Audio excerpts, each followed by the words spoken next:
आज चाहिँ मैले साउथ इन्डियाका ब्लकबस्टर एक्सन मुभीहरूको चाहिँ लिस्ट लिएर आएको छु साथीहरू हैन। किन लिस्टमा चाहिँ 100 गरकर एक मुभीहरू हुनेछ साथीहरू र मेरो च्यानललाई चाहिँ सब्स्क्राइब गरिदिनु होला है त। पहिलो नम्बरको चाहिँ मुभीको नाम रहेको छ सिरिपोदा शनिबारम। यो चाहिँ साल 2024 मा रिलिज भएको थियो भने यसको चाहिँ आइएमडिबी रेटिङ रहेको छ 7.1 आउट अफ 10। यसमा चाहिँ एक्टर्स रहेका छन् नानी, प्रियङ्का मोहन र यो चाहिँ नेटफ्लिक्समा चाहिँ अफिसियल हिन्दी डबिङ हेर्न सक्नुहुन्छ है त साथीहरू। अब त्यस्तै दोस्रो नम्बरको मुभीको नाम रहेको छ मिराई। यसको चाहिँ आइएमडिबी रेटिङ छ अहिले मैले थाहा पाउन सक्नुहुन्छ साथीहरू हैन। यो चाहिँ 2026 मा रिलिज भएको थियो भने यसमा चाहिँ एक्टर्स रहेका छन् तेजा साझा, रिपिका नाइक र यसको चाहिँ ओटिटी प्लेटफर्म रहेको छ जियो हटस्टार, जहाँ चाहिँ तपाईँहरूले अफिसियल हिन्दी डबिङ हेर्न सक्नुहुन्छ साथीहरू है त। अब त्यस्तै गरी तेस्रो नम्बरको चाहिँ मुभीको नाम रहेको छ डबल स्मार्ट।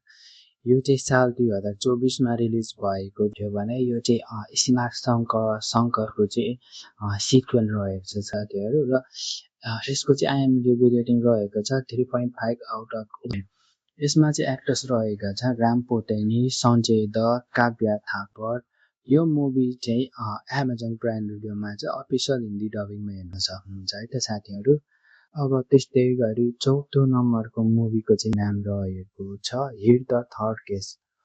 यसको चाहिँ आइएमडिबी रेटिङ रहेको छ 6.9 आउट अफ 10 भने यो चाहिँ साल 2025 मा रिलिज भएको थियो भने चाहिँ यसमा चाहिँ एक्ट्रेस रहेका छन् नानी, श्रीदी शेट्टी, राव रमेश। यसको चाहिँ अफिसियल हिन्दी डबिङ चाहिँ नेटफ्लिक्समा हो साथीहरू। यो चाहिँ तपाईँले नेटफ्लिक्समा हिन्दी डबिङमा हेर्न सक्नुहुन्छ है त। अब त्यस्तै गरी पाँचौं नम्बरको चाहिँ मुभीको नाम रहेको छ बाधिरा।